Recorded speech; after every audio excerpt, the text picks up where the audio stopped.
The day Lydia Cooper rode into Redemption Creek with nothing but a borrowed horse, a cracked leather satchel, and a heart so worn it barely remembered what it felt like to beat with hope, she made herself a quiet promise.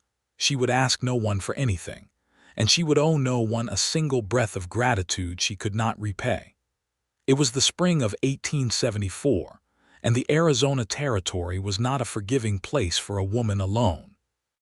The town of Redemption Creek sat at the base of a red mesa that blazed orange and copper in the late afternoon light, and the main street was a wide river of dust interrupted by a general store, a livery, a land office, a saloon called the Copper Spur, and a squat little building that called itself a hotel despite having only 4 rooms, 2 of which had no working doors.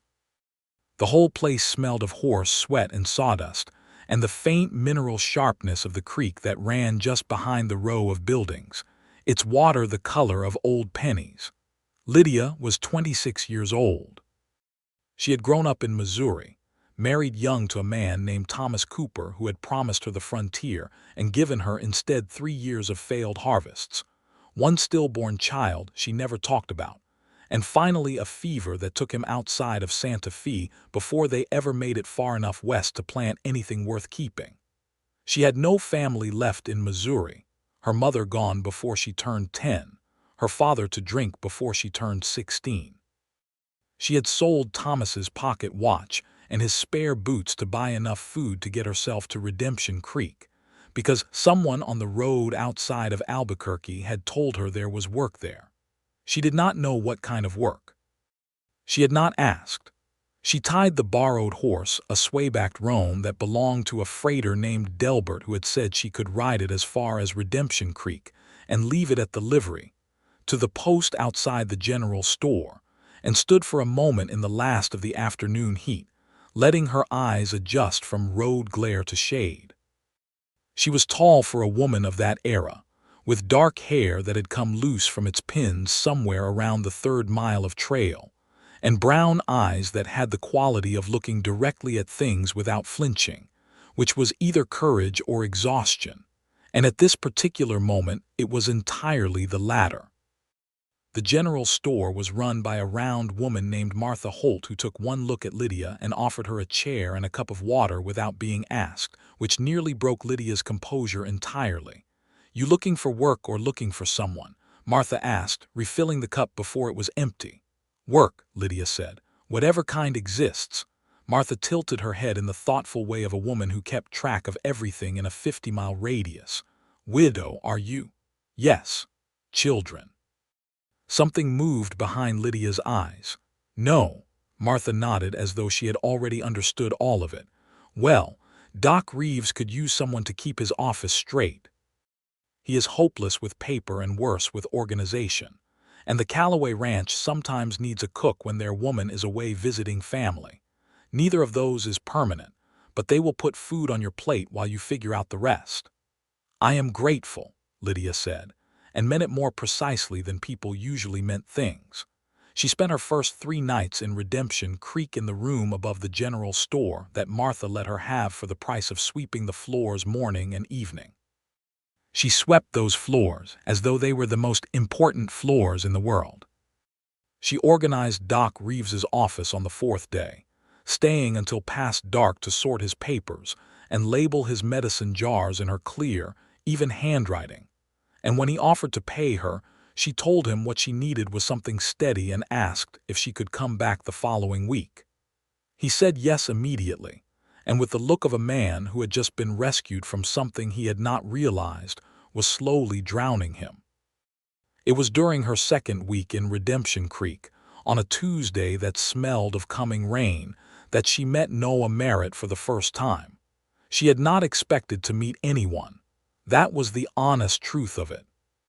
She had made a careful architecture of her days in Redemption Creek in which other people were present but peripheral.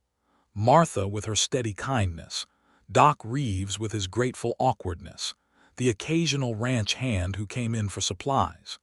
She had not built any space in that architecture for someone who would walk into it and quietly refuse to be peripheral. Noah Merritt came into the general store on that Tuesday morning to buy feed grain and lamp oil, and a box of ammunition for a rifle he carried across his back like it was part of his spine. He was 31 years old, though he looked older in the way that men who had spent most of their adult lives working outdoors tended to look older, not worn down but weathered, the way good wood is weathered, which only makes it harder. He was broad through the shoulders, with dark blonde hair that had been bleached a lighter gold at the temples by years of Arizona sun, and he had the kind of hands that told you everything about a man before he opened his mouth large, scarred across the knuckles, calloused in the particular places that came from roping and fence mending, and the 1,000 daily labors of running a working cattle ranch. He had a face that was not precisely handsome in the careful, arranged way of men who knew they were handsome, but it was honest and strong-boned, and when he smiled, there was something in it that felt less like a social performance and more like an involuntary response to something he genuinely found worth smiling at. He found quite a lot worth smiling at, as it turned out. Lydia was behind the counter helping Martha restock a shelf of tinned goods when he came in. She was reaching up to set a tin on the top shelf, and her sleeve slipped back to reveal the long red scar on her forearm from a burn she had gotten in a kitchen fire 2 years ago, and she caught him noticing it, and set the tin on the shelf with the deliberate calm of a woman who had long since decided that the evidence of what she had survived was not something she needed to hide or explain. He did not ask about it. That was the first thing that surprised her. He set his list on the counter and said good morning to Martha, and then glanced at Lydia and said good morning to her too, and there was nothing in the glance that was assessment or pity or curiosity about the scar or any of the other things that strangers' glances usually contained. It was just a direct, clear acknowledgement that she was there and that her presence was worthy of a greeting. "This is Lydia Cooper," Martha said, with the smooth authority of a woman who ran a town's social register in addition to its general store. "She has been helping Doc Reeves straighten out his office, and she is a fine hand at organization." "Noah Merritt," he said, looking at Lydia. "I run the Merritt Ranch about 4 miles east. Good to meet you." "Likewise," Lydia said, and went back to the shelf.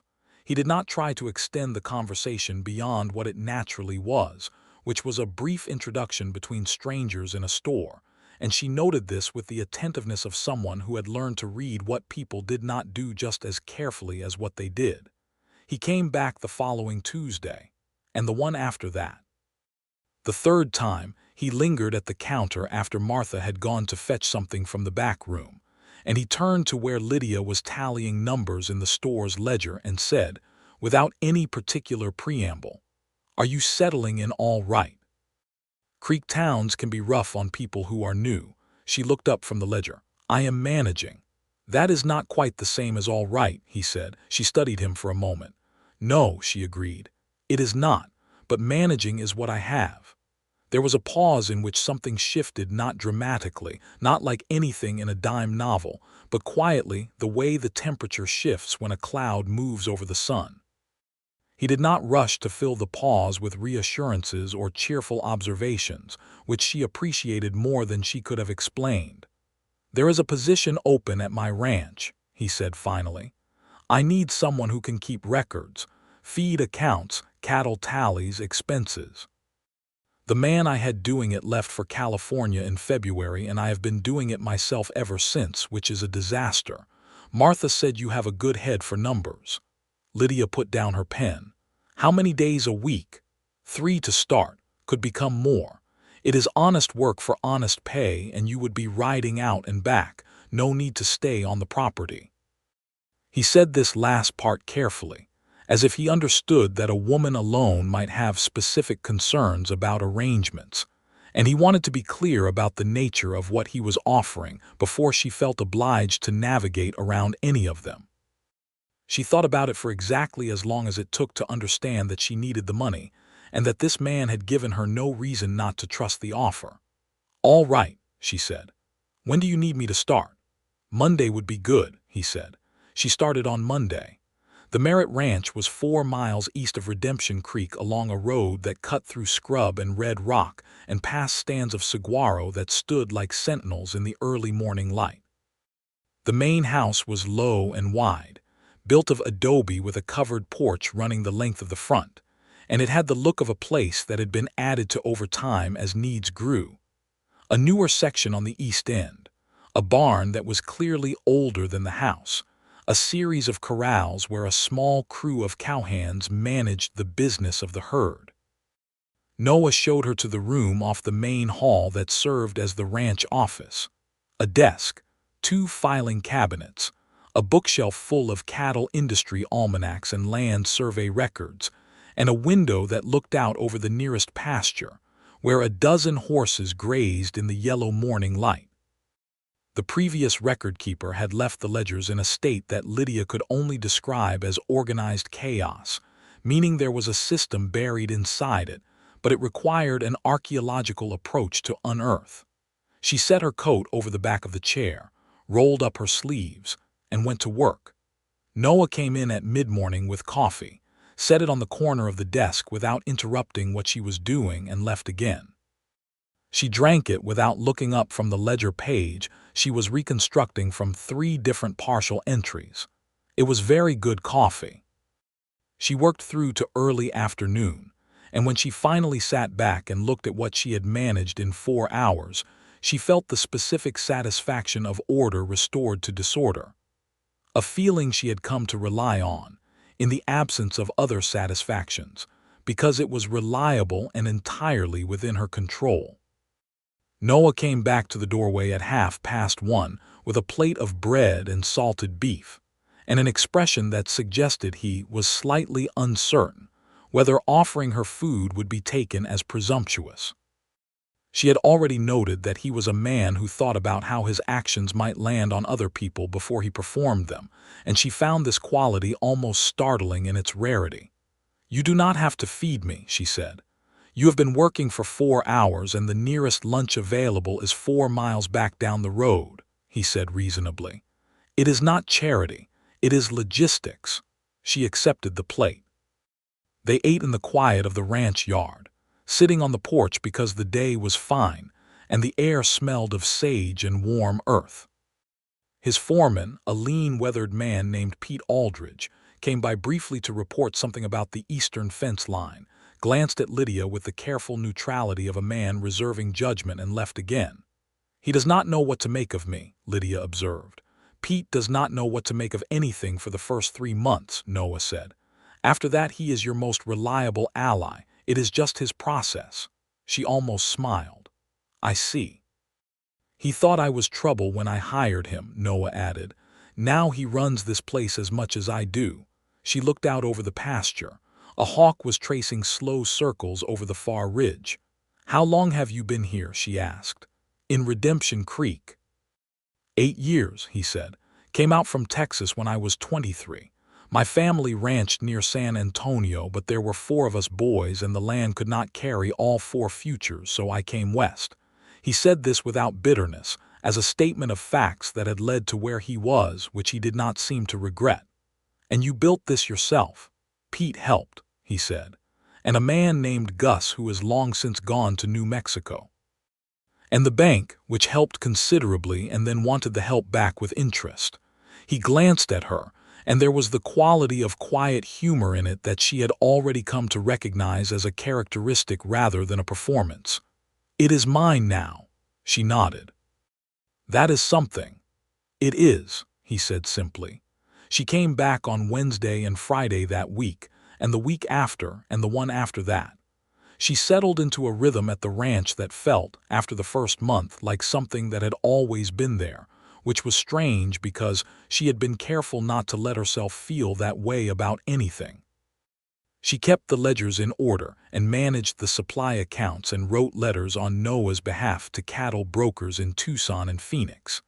And she rode the 4 miles out and the 4 miles back on the speckled mare that Martha's husband lent her because her own horse situation remained a problem she could not yet afford to solve. What she had not accounted for, in the careful architecture of her days, was conversation. not because Noah imposed conversation. He was, in fact, among the least imposing presences she had encountered. But he had the quality of being genuinely interested in what she thought about things, and when she spoke he listened with an attention that made it difficult to give brief answers. He asked her one afternoon in June what she made of the new territorial land ordinances he had received a notice about, and she told him exactly what she thought, which was that they favored large established ranches over smaller operations, and would create specific problems for the homesteaders who were trying to file claims in the eastern portions of the territory. And he listened to every word, and then asked a follow-up question that indicated he had actually heard her. And she found herself talking about land policy for 20 minutes, in a way she had not talked about anything since before Thomas died. "You know a great deal about this," he said, not with surprise but with the appreciation of someone who had just been given a gift he was smart enough to recognize. "I grew up watching my father lose land," she said. "You pay attention to things that have already cost you once." He nodded slowly. He did not offer condolences or platitudes about how things must have been hard. He simply received what she had said and gave it the weight it deserved. It was a June evening, with the sun going low and orange over the mesa and the air cooling enough to be bearable, when she was preparing to ride back to Redemption Creek, and he was leaning against the porch post in the easy way he had when the work of the day was winding down, that he said, "I am having a few people to supper on Saturday. Nothing elaborate. Pete and his wife, the Calloway family from the neighboring ranch, the schoolteacher from town. You are welcome if you would like to come." She stopped with her hand on the mare's bridle. "As an employee?" she asked, not with resentment but with precision because it mattered. He looked at her in the direct, uncomplicated way he had of looking at things. "As a person I would like to have at my table," he said, "though I understand if you would rather not." She did not answer immediately, which she knew he would allow because he was a man who allowed silences to exist without needing to fill them. "I will come," she said finally. The supper on Saturday was the first social occasion Lydia had attended in Redemption Creek that was not in some way connected to the work she was doing for someone, and she was more conscious of this than she would have liked to admit.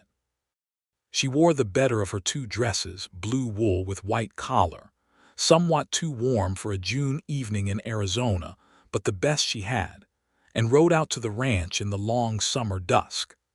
Mrs. Pete Aldridge turned out to be a small firecracker of a woman named Rosa who had grown up in Sonora and had opinions about everything and expressed them without apology, and Lydia liked her immediately. The Callaways were a solid, good-natured couple with 3 children who ran wild in the ranch yard, until Pete caught one of them climbing a fence post and carried him back to his parents like a recaptured escapee. The schoolteacher, a quiet young man from Ohio named Edmund Burke, who had arrived in Redemption Creek with grand educational ambitions and had spent the past year being cheerfully outwitted by 32 frontier children, was good company in the tentative way of someone still finding their footing in a new place. Noah cooked, which was itself a revelation. He produced a pot of beef stew with corn bread that was better than anything Lydia had eaten in months, and he moved around his kitchen with the competent ease of a man who had been responsible for his own meals for a long time and had decided to be good at it rather than resentful of the necessity. "He is an excellent cook," Rosa said to Lydia quietly, with the air of someone sharing insider information. "He will never admit it. He thinks it is undignified for a rancher." "I can hear you, Rosa," Noah said from the other side of the room. "I know," Rosa said serenely.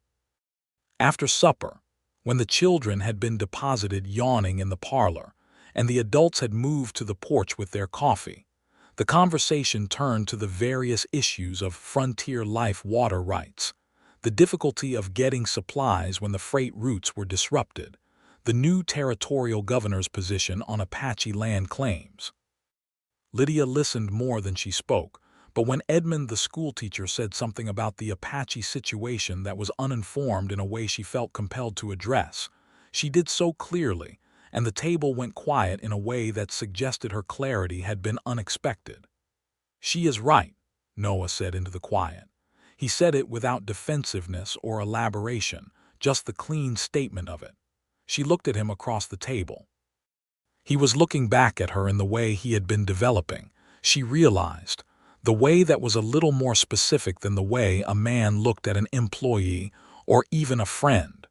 She looked away first, because she was not yet ready to think about what that meant. She rode home in the dark with a lamp borrowed from Noah's barn and the memory of the evening warm, and complicated inside her chest. The summer of 1874 was a hot one, even by Arizona standards, and the work of the ranch intensified in the months of July and August as Noah drove cattle to a sale in Tucson and dealt with the complicated aftermath of a fence dispute with a neighboring homesteader named Crane, who was, by general agreement, the most difficult man in the territory to negotiate with. Lydia managed the paperwork of all of it, the sale contracts, the fence dispute correspondence, the ongoing supply accounts, and found herself spending 4 days a week at the ranch instead of 3. She told herself this was a natural expansion of the work. There was an afternoon in late August when Noah came in from the south pasture with a gash across his forearm from a wire fence that had snapped unexpectedly, and she met him on the porch because she had been watching the weather from the office window and had seen him coming. She cleaned and bound the cut with the competence of a woman who had dealt with wounds before, and he sat very still while she worked, which she appreciated because some men could not manage stillness when they were hurt. "You are good at this," he said. "I took care of Thomas when he was sick," she said. She did not often speak Thomas's name aloud, and she heard it land in the air between them differently than she had expected. "How long were you married?" he asked. His voice was careful without being fragile. 3 years, she tied off the bandage. He was a good man. He wanted things he could not quite get to, and it wore him down. The fever just finished what the land had started.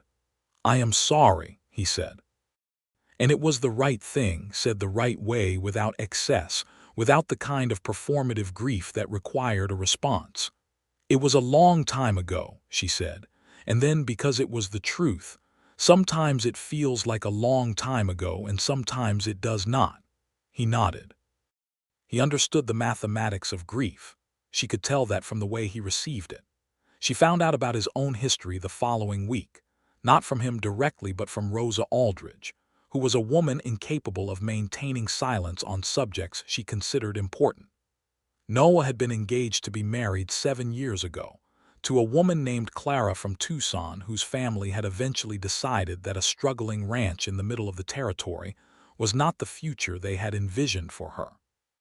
Clara had returned the ring by post in February of 1868 with a letter that Rosa described as perfectly polite and absolutely final, and Noah had received it with the kind of quiet that was worse than anger, and he had gone back to work the same afternoon. He had not been seriously attached to anyone since. Lydia received this information from Rosa over coffee in Martha's store one September afternoon, and she sat with it in a way she had learned to sit with things, without rushing to conclusions, without assuming she knew what it meant.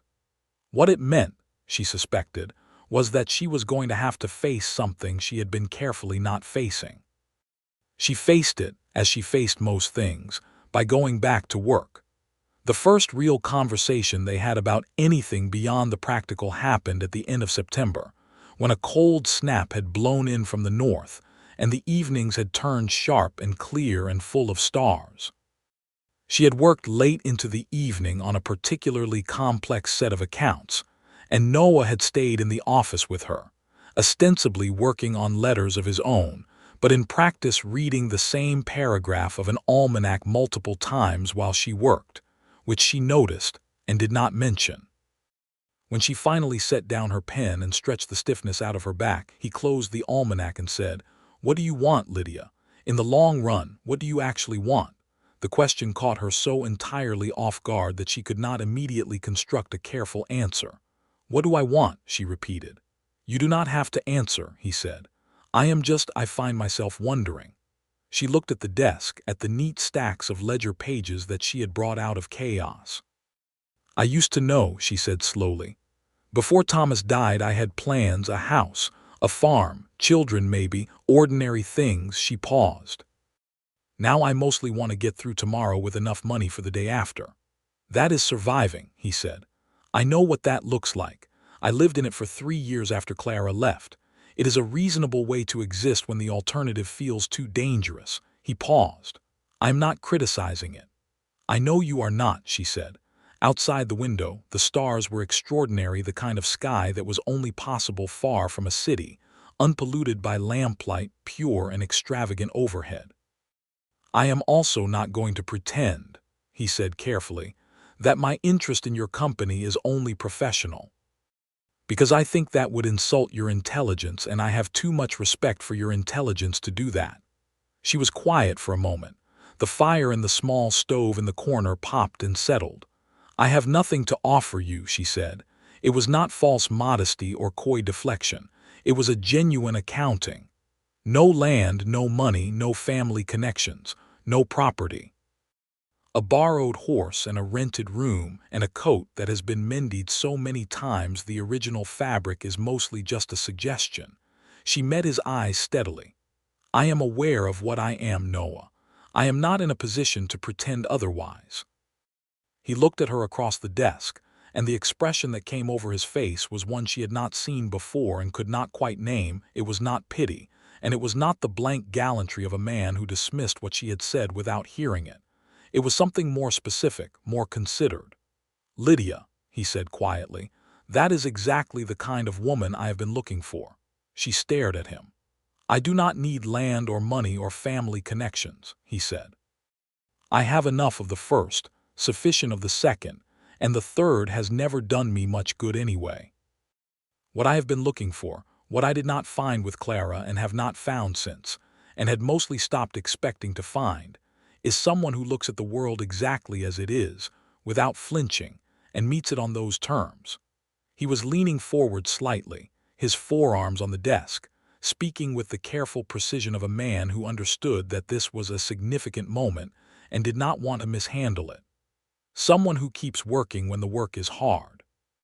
Someone who tells the truth even when the truth is unflattering.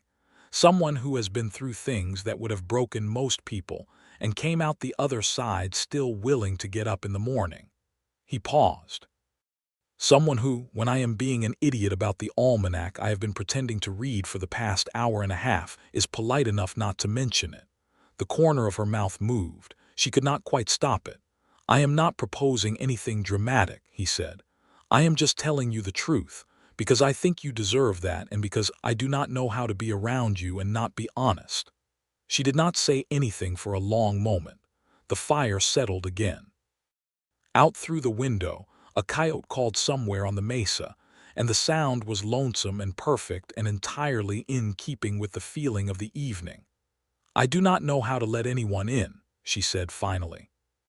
The honesty of it cost her something, but she paid it. "I built a very careful life where I do not have to ask for anything. It is small and it is mine, and I do not know how to expand it without—" She stopped. "Without risking it," he said. "Yes, I know," he said, and she believed him. They left it there that night. It was enough to have said it plainly without pretense, and to have had it received. She rode home under the extravagant stars with her borrowed lamp and her complicated heart, and she let herself feel, for the first time in a very long time, something that was not entirely within her control. It was, if she was honest with herself, terrifying. It was also, if she was completely honest, the first thing that had felt truly alive in years. October in the Arizona Territory brought cattle drives and changing light, and the particular beauty of red rock country in a cool, dry season. Noah did not push. He did not revisit the conversation from the office and turn it into something that required an answer or a decision. He simply continued being exactly what he had been: present, thoughtful, honest, and he let the truth he had spoken stand on its own without demanding she do anything with it. She found this, paradoxically, harder to resist than any kind of pressure would have been. There was an afternoon in mid-October when the Crane fence dispute finally came to a head. Lydia had been helping Noah prepare his case for the land office arbitration, and when the day came, she rode into Redemption Creek with him and sat through 3 hours of what was essentially a legal proceeding conducted in a small, overheated room with a territorial agent named Fitzwilliam who clearly wished he was somewhere else. Crane was obstinate and loud, and at one point made a remark about Noah's character that was personal enough that Lydia, who was sitting against the wall and had no official standing in the proceedings whatsoever, said, quietly but clearly, "That is not accurate and is not relevant to the matter of the boundary line." Fitzwilliam looked at her. Crane looked at her. Noah looked at her with an expression she would later classify, privately, as being somewhat akin to a man watching something he already loved do something that confirmed everything he had already felt. Fitzwilliam ruled in Noah's favor. The boundary was confirmed. Crane left in a fury that shook the windows. Walking out into the afternoon light of Main Street, Noah turned to her and said, "You did not have to do that." "He was being dishonest," she said. "He has been dishonest for years. It has never made anyone say so out loud before." She shrugged. It seemed relevant. He laughed, actually laughed, which was a sound she had begun to collect the way other people collected material things, holding each instance of it somewhere warm and important. And they walked down Main Street in the October afternoon together, and Lydia did not try to maintain the careful measured distance she usually kept between herself and other people, because for once it did not seem necessary. They had supper at the one actual restaurant that Redemption Creek possessed, a narrow room behind the hotel that was run by a Mexican woman named Señora Fuentes, whose cooking was the best thing about the town by a significant margin. They ate tamales and red chili stew and drank black coffee and talked about everything that was not about them. The cattle market, the territorial politics, a book that Lydia had borrowed from Edmund the schoolteacher that she thought Noah might like, and he was already curious about. And then, walking back to where their horses were tied, with the night cooling rapidly around them and the town going quiet behind the lighted windows of the saloon, Noah stopped at the edge of the lamplight and turned to her and said, "I would like to court you properly, Lydia, if you are willing." She looked up at him. The lamplight caught the angles of his face and the seriousness in it, which was entirely genuine. "Properly," she said. "Properly," he confirmed. "With your knowledge and your consent, and without any pretense about what I intend, which is to make my intentions known to you, and then to honor whatever decision you make about them." She breathed in the cold, clear, sage-scented air of an Arizona October night. She thought about the careful architecture of her days, the controlled, protected, entirely her own structure of the life she had built since Thomas died. She thought about what it would cost to open a door in it. She thought about the way the evening felt right now, standing here in this specific place and moment, and how much she would lose if she built that architecture strong enough to exclude this. "All right," she said. He smiled, and it was the best possible version of the smile she had been collecting. What followed was a courtship that had all the characteristics of the two people involved: unhurried, honest, grounded in the reality of daily life, rather than any romantic abstraction of it. He took her to the occasional supper and rode with her when she was not working, and she let herself be taken and let herself ride alongside him, and gradually let herself be in a situation where her happiness depended on something outside the walls of her own controlled existence. This was harder than she let on. There was an evening in November when she had a bad day, not for any specific reason that could be pointed to, but the kind of bad day that the body and the memory collaborate to produce, where grief comes back fully formed from somewhere you thought you had put it, and everything feels again like loss. She had ridden out to the ranch anyway because she was scheduled to work, and she did not cancel obligations. And she sat at the desk and found that the numbers would not come clear, that the ledger lines blurred together not because her vision was poor, but because her concentration had been entirely overwhelmed by something interior that she could not manage and organize. Noah found her sitting at the desk not working, which had never happened before, and he did not ask what was wrong.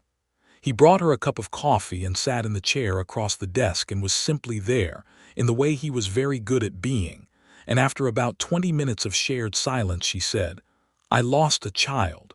Before Thomas died, a baby girl who was not born alive."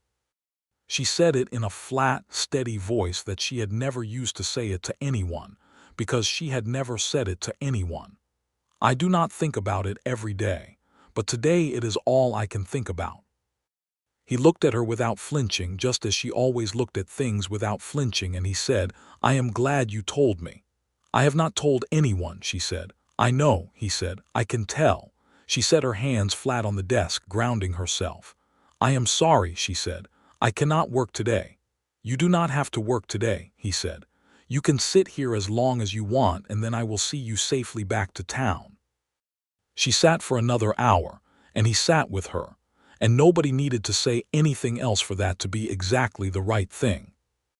She thought about it later, about the specific quality of being truly known by someone, not the surface version of yourself that you present to the world, but the real version that you hide under years of self-sufficiency and practical competence.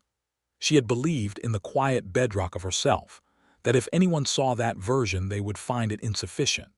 She had believed that she, without the external things, the land, the money, the intact family history, was a bare and unimpressive thing. Noah did not appear to agree. December arrived with cold, clear days and nights that dropped to temperatures that surprised even Arizona veterans. The ranch work shifted to the winter rhythms of hay distribution and equipment maintenance, and Lydia found herself more often working beside Noah in the practical tasks of the day, rather than exclusively behind the office desk, helping Rosa with the preserved food inventory, accompanying Noah to check the water situation in the eastern pastures, learning the geography of the ranch in a way that was becoming the geography of somewhere she felt at home. She noticed this one afternoon and sat very still inside the noticing of it. There was a morning in mid-December when a rider came in from the direction of Tucson with news that a man named Wade Forsyth and 3 associates had been working a con involving land titles in the southern part of the territory. This was not directly related to the Merritt Ranch, but 2 of the ranchers who had been defrauded were men Noah knew, and the news put a dark, focused look on his face that Lydia had not seen before. "Alderton and Price," he said to Pete, who had brought him the news. "Both of them solid men. Alderton has 3 daughters. Forsyth has been gone west," Pete said. "The marshal in Tucson is on it." Noah nodded, and the dark look shifted into the kind of resolution she had come to recognize in him, not angry exactly, but committed. He wrote 2 letters that afternoon to the men who had been defrauded, offering them what he could, some stores from his winter supply, a loan of equipment. He did not announce this or make a production of it. He just did it, the same way he did everything, as though it was simply the next necessary thing. Lydia sealed and addressed the letters for him and said, when she handed them back, "You are a good man, Noah Merritt." He took the letters and looked at her and said, "I am trying to be." And she understood that the distinction he was making between those 2 things was the truest possible statement of how he lived. She kissed him then, or perhaps he kissed her, because in the years that followed they would disagree cheerfully and without resolution about whose motion began it. But the moment happened with the absolute rightness of 2 things that had been moving toward each other for long enough to have built up considerable velocity, and they stood in the ranch office in the December afternoon, with the windows showing the sweep of red rock country beyond and the taste of coffee and winter air between them. And the careful architecture that Lydia Cooper had built around herself did not shatter dramatically. It opened. A door opened in it and she let it. She was afraid. She wanted it anyway. She was entirely herself, choosing this, which was the only way she had ever known how to choose anything. Christmas in Redemption Creek was a modest affair but a genuine one. the kind of frontier Christmas that made up for lack of material abundance with community and warmth, and the very specific comfort of people who had chosen to be in a hard place together, and were glad of each other.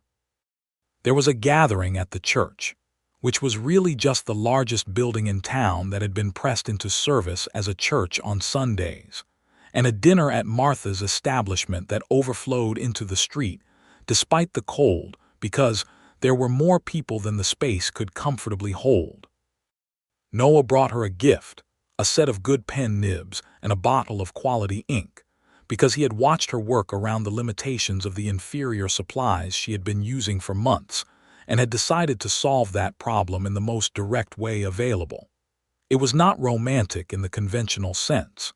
It was entirely the most romantic gift she had ever received, because it was about paying attention, and she would have traded 100 sentimental trinkets for that. She gave him the book, the one Edmund the schoolteacher had lent her that she had liked enough to save up and buy a second copy of when the bookseller came through in November.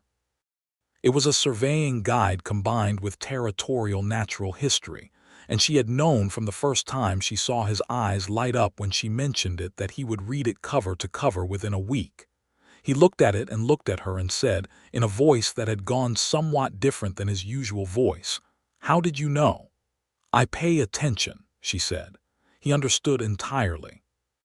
January brought the hardest cold of the season, and a stretch of days when the trails were difficult enough that Lydia stayed at the ranch, rather than making the 4-mile ride in conditions that were genuinely dangerous. Rosa and Pete's quarters were adjacent to the main house, and there was a spare room in the house proper that Noah opened to her without fuss, and Lydia stayed 3 nights in a row during the worst of it, sleeping in the spare room with the quilt that Noah's mother had made pulled up to her chin, while the wind came off the mesa in long, cold howls. Those 3 days and nights were among the quietest and most domestically content she had experienced since she could remember. She cooked breakfast and Noah managed dinner, and they argued pleasantly about the best approach to the stew in a way that was entirely practical and entirely not.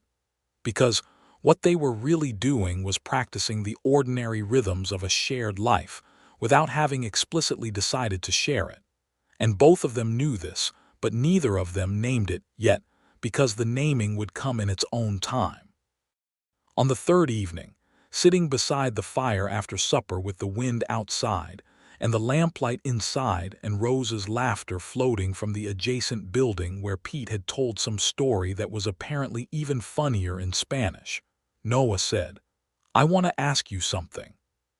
She looked up from the mending she had been doing his foreman's coat, because Rosa had asked her and she was good with a needle and it seemed useful. "I want to ask you to marry me," he said. "And I want to say it correctly, which means telling you first that I understand what you are risking, and that I do not take it lightly, and that the person I am asking is the specific woman you actually are, not a version of you that I have decided to improve upon or a version of you that is different from the one who told me she had nothing to offer." He paused, and there was a kind of gravity in his face that was entirely genuine. "The one who told me that is the one I am asking." She set the coat and the needle carefully on the side table. The fire popped and sent a shower of sparks against the grate. Outside, the wind was its endless cold voice. She thought about the stillborn child she had never spoken about until November. She thought about Thomas, who had been a good man who had not made it. She thought about the spare room and the quilt and the breakfast this morning and every Tuesday for the past 7 months, and the way the sunset had looked from the east pasture last week, and how she had turned to say something about it and he had already been looking. "Yes," she said. The word was quiet and it was firm, and it was the truest thing she had said in years. He looked at her for a moment with an expression that she could not have described, but that she stored carefully and completely. And then he crossed the space between them and took her hands in his, and they sat together beside the fire while the winter wind tried the eaves, and the lamp burned steady and Redemption Creek's improbable name felt, for the first time, like something it was actually earning. They were married in March of 1875, on a day so clear, and so blue it looked like the sky had been polished. The ceremony was in the town's church building, officiated by the circuit preacher who came through Redemption Creek once a month and seemed genuinely delighted to be conducting a wedding rather than a funeral, which was the other thing he was most often called upon to do.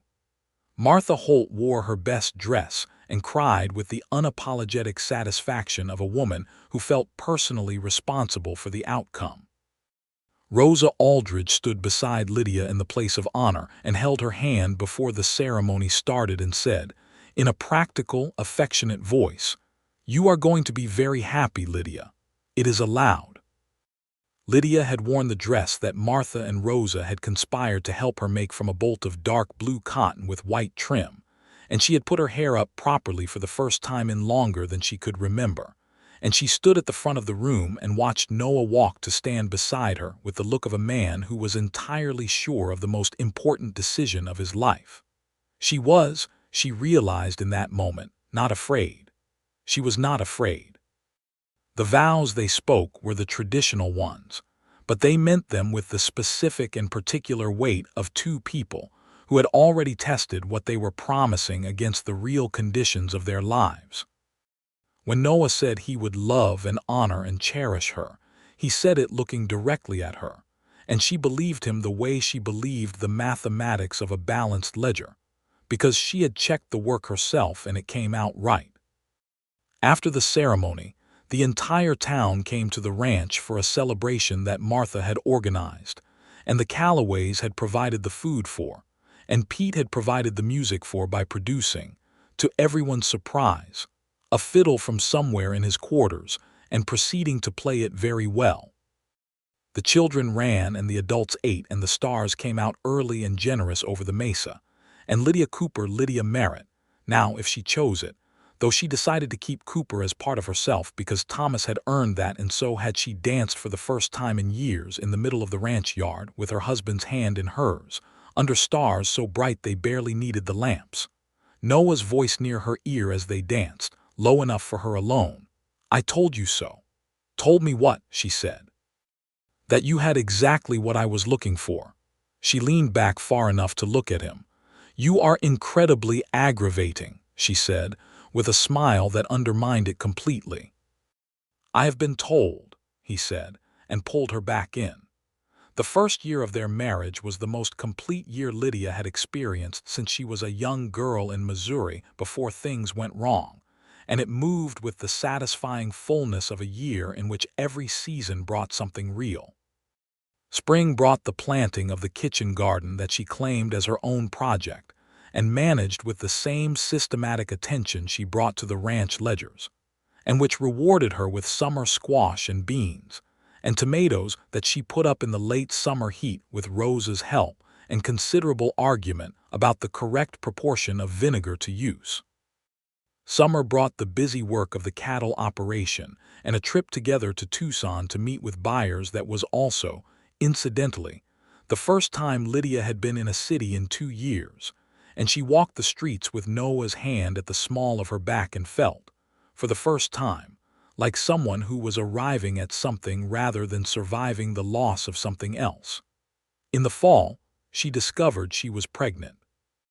She told Noah on an October morning, sitting on the edge of the bed in the quiet before the ranch came fully awake, with the early light coming orange through the window and the distant sound of Pete starting work in the barn. She had been carrying the knowledge for 3 days, because she needed those 3 days to understand what she felt about it before she shared it. What she felt was complicated and layered, and underneath all of it was a terror so old it had roots in the worst grief she had ever known. She told him plainly, because she did not know any other way to tell him anything, and she told him also about the terror, because he needed to know.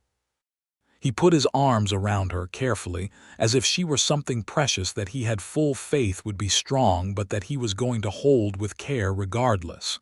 "We will take care," he said. "Whatever happens, we will take care." She pressed her forehead against his shoulder and breathed. She had spent so many years being only as strong as she needed to be. Here, with this person, she could need. That was still the strangest and most complicated gift of it all. The pregnancy was not easy. She was ill through the early months, and the summer heat in Arizona was not merciful. But Doc Reeves watched over her with careful attention, and Rosa was a constant and entirely practical source of both help and distraction. And Noah rearranged everything in his life without being asked or making it a sacrifice he needed acknowledged. He simply did it because she needed it, and that was how he operated. Their son was born in June of 1876, in the room where they had been sleeping for a year and a half, with Doc Reeves in attendance and Rosa providing the kind of unflappable support that made the difference between terror and manageable difficulty. He was healthy and loud, and had, from his very first hour, the expression of someone who had strong opinions about everything and intended to make them known. They named him James Thomas Merritt James for Noah's grandfather, a man he spoke of with genuine reverence, and Thomas for the man who had been Lydia's husband and had deserved better than he got, and whose name she was not willing to let disappear from the world. Noah held his son for the first time with the look of a man who has discovered something he did not know the full shape of wanting until it was in his arms, and he looked from the baby to Lydia with an expression that required no translation. "He is extraordinary," he said. "He is extremely loud," she said, because she was exhausted and also because it was true. "He gets that from you," Noah said, completely unfairly, and she laughed until she was too tired to keep laughing and fell asleep with the laugh still on her face. Redemption Creek in 1876 was changing, as all frontier towns changed, growing in some ways, thinning in others, with new families arriving and the occasional established family moving on to California or points north. Edmund the schoolteacher had surprised everyone by staying, and he had surprised himself by marrying a woman named Helen, who had arrived on the stage in May with a trunk full of books and strong opinions about education that matched his own so exactly. They had been engaged within 6 weeks.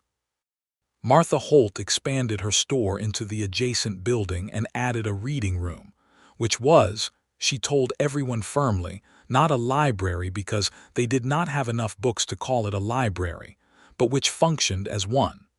The ranch continued to grow. Noah bought a section of adjacent land when it became available in the spring of 1876, expanding the operation east toward the mesa, and Lydia managed the financial records of the expansion with the thorough competence that had become one of the foundations of everything they did together. She had a particular skill with projections, with looking at the numbers of the present and predicting the shape of the future, and Noah had learned to trust her assessments enough that he never made a major decision about the ranch without sitting down with her first and going through the numbers. It was not always comfortable, because she was honest, and honest assessments of difficult situations are not always comfortable. But he had told her once early on that he valued her honesty more than he would value comfortable agreement, and he had proved it true so consistently over the course of their marriage that she had stopped being surprised by it and started taking it, with enormous gratitude, as a given. James grew into a child who was, as predicted by his first hour, extremely loud and extremely opinionated, and also, in the way of children who are both loved and given meaningful engagement with the world around them, extremely bright. He went everywhere on the ranch that was safe for him to go, following Pete around the barn at 2 years old with the intense concentration of someone pursuing professional development, and following Lydia through the kitchen garden with the erratic attention of someone who finds the world so interesting that it is hard to stick to one part of it. He was 4 years old when his sister came into the world. Lydia had approached the second pregnancy with somewhat less terror than the first, not no terror, because that was not available, but less. The previous experience had taught her that her body and Doc Reeves and Rosa between them were capable of managing this, and that the grief she carried from long before did not have to become the filter through which every subsequent experience of hope was understood. The girl was born in March of 1880, in a year that had come in cold and gone out warmer, and she was a quiet baby, which surprised everyone who knew her parents and her brother. But the quietness was not blankness. It was the quietness of a child who was paying very close attention to everything around her. They named her Clara Rose Merritt, and if the choice of the name Clara was something that caused Noah a moment of complex feeling, the acknowledgement of something past that had led by a long road to something better, he made it anyway, because that was how he approached things. The past was the past, and it had made him what he was, and there was no sense in being afraid of its name.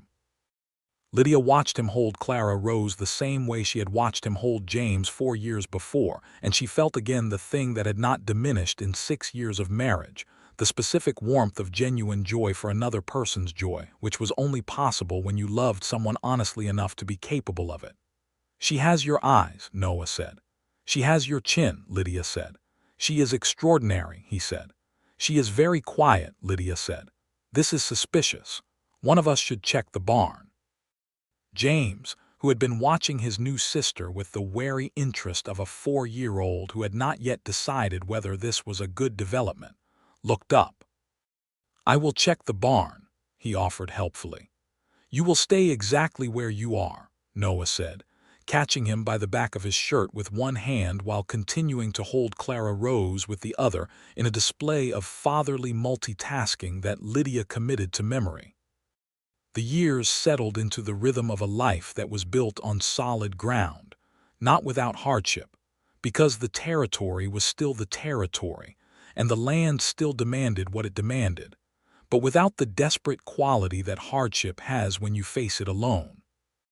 There was drought in 1881 that required significant adjustment to the ranch's water management and the sale of part of the herd, and Noah and Lydia sat down with the ledgers together for 3 evenings in a row and found the path through it, as they always found paths through things, by looking at what was actually true together and building from there.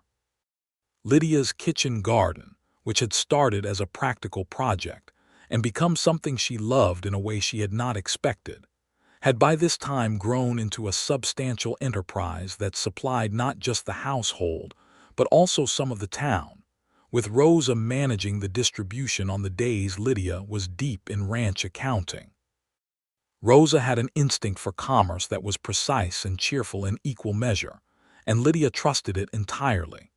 Pete Aldridge had been at the ranch for 10 years by 1882 and showed no sign of leaving, and his and Rosa's oldest daughter, Marta, had developed a talent for horses that already, at 9 years old, exceeded her parents' combined ability in that direction, and which she pursued with the serious intensity of a person who has discovered what they are for.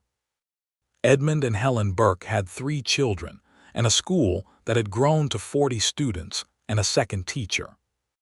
The Callaways' eldest son had taken over a portion of the family ranch and married a woman from Flagstaff who was already reshaping the neighborhood's sense of what was possible with sheer organizational energy. Redemption Creek was becoming, improbably and persistently, a real place. On a September evening in 1882, Lydia sat on the porch of the ranch house with Clara Rose asleep in her lap, and the sound of James's voice from the yard where Noah was showing him, for the 5th time, the correct way to read the stars for navigation.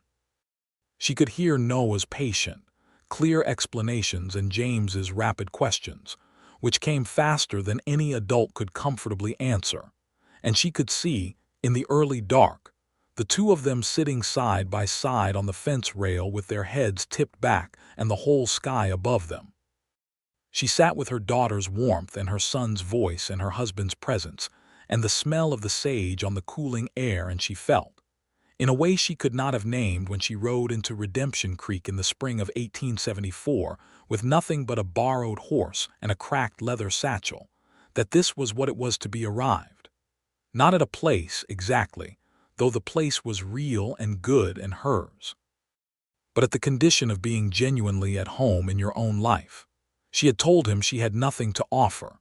She understood now, had understood it for years, but felt it again tonight with the clarity of the finest autumn air, that what she had offered was herself, completely and without pretense, and that he had known something she had not yet known about herself, that this was the only currency that ever really mattered, and that she had it in full. He had also been right, which she would continue to never let him be too pleased about. Noah came up onto the porch when James had been sent to bed and the yard was quiet, and he leaned against the post beside her chair and looked down at Clara Rose sleeping in Lydia's lap and then out at the mesa, which was only a darker shape against the dark sky, familiar and permanent. "What are you thinking?" he said. "I am thinking," she said slowly, "that I was very close to riding through this town without stopping. I had heard there might be work in Flagstaff and I almost did not turn south." He was quiet for a moment. "What made you turn south?" She looked up at him. The road south was clearer. He made a sound that was almost a laugh. "That is the least romantic story of our meeting." "It is an honest one," she said.